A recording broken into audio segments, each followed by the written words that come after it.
Recientemente se ha descubierto que los escritos de Joseph Wagoner y Alonzo Trevor Jones son como una mina de oro abandonada, una mina de verdades y buenas noticias. Casi en cada página de la Biblia vieron una buena noticia.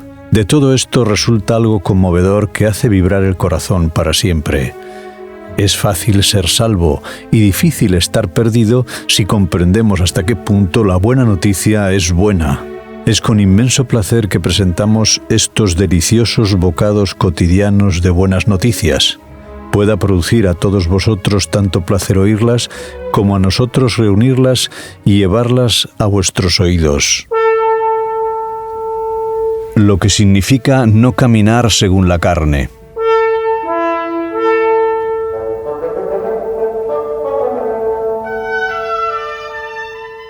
Dice el apóstol Pablo en su carta a los Romanos en el capítulo 8 y versículo 5. Porque los que son conforme a la carne ponen su mente en las cosas de la carne, pero los que son conforme al Espíritu en las cosas del Espíritu. Vemos que esto depende de la anterior declaración.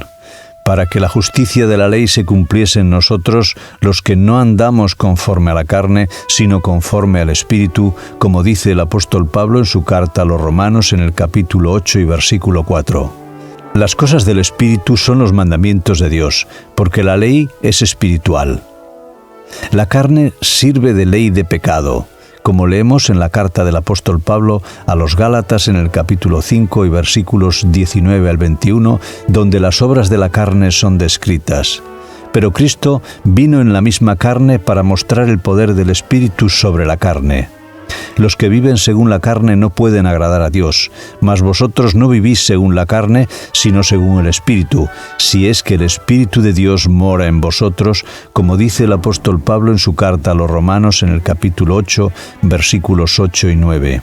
Ahora bien, nadie puede pretender que su carne sea diferente después de su conversión de la que tenía antes. La persona convertida es la menos indicada para decir esto, porque tiene constantes evidencias de su perversidad. Pero si está realmente convertido y el Espíritu de Cristo mora en él, no está más bajo el poder de la carne. Aún así, Cristo vino en la misma carne pecaminosa, y con todo, él no cometió pecado, porque era guiado siempre por el Espíritu Santo. Leemos en la carta del apóstol Pablo a los Romanos en el capítulo 8 y versículo 7. Por cuanto la mentalidad de la carne es enemistad contra Dios, por cuanto no se somete a la ley de Dios, ya que ni siquiera puede. La carne jamás llegará a estar convertida. Es enemistad contra Dios, y esta enemistad permanece en oposición a su ley. Solamente Cristo es nuestra paz. En su propia carne abolió la enemistad a fin de que todo el que sea crucificado con él esté en paz con Dios. Esto es, permanece sujeto a su ley que está en sus corazones.